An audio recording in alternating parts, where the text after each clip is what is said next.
Check this out. Today marks the birthday of a Durham woman that has outlived most Carolinians and is still going strong. Our Bailey Bockover went to meet her and learn the meaning of being a super centenarian.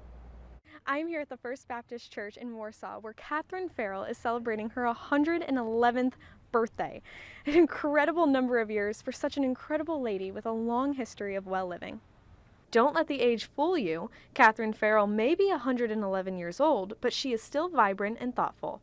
Ferrell is not only a mother, grandmother, great-grandmother, and great-great-grandmother, but is also a sister, aunt, and of course a devout Baptist. You can love everybody. You don't have to live with everybody. And that's been my motto. If you mistreat me, I'm not going to mistreat you back. Put you in the hands of the good Lord and keep on moving. And enjoy life.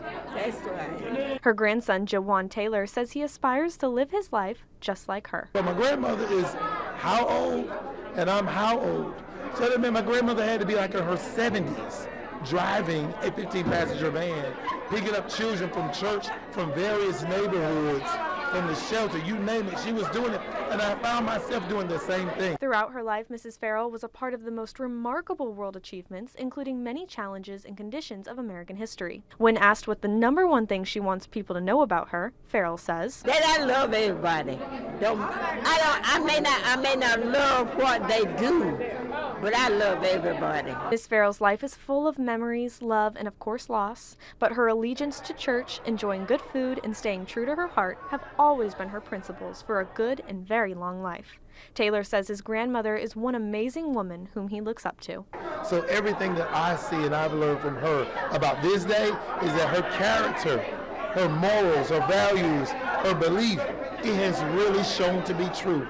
As for Catherine, well, I guess you can say that her birthdays are a testament to something positive for all of us. Happy birthday, Catherine, and many, many more. In Warsaw, Bailey Bockover, WITN News. Researchers also attribute living past 110 to having good DNA, upholding healthy living, positive social support, exercise, and eating well.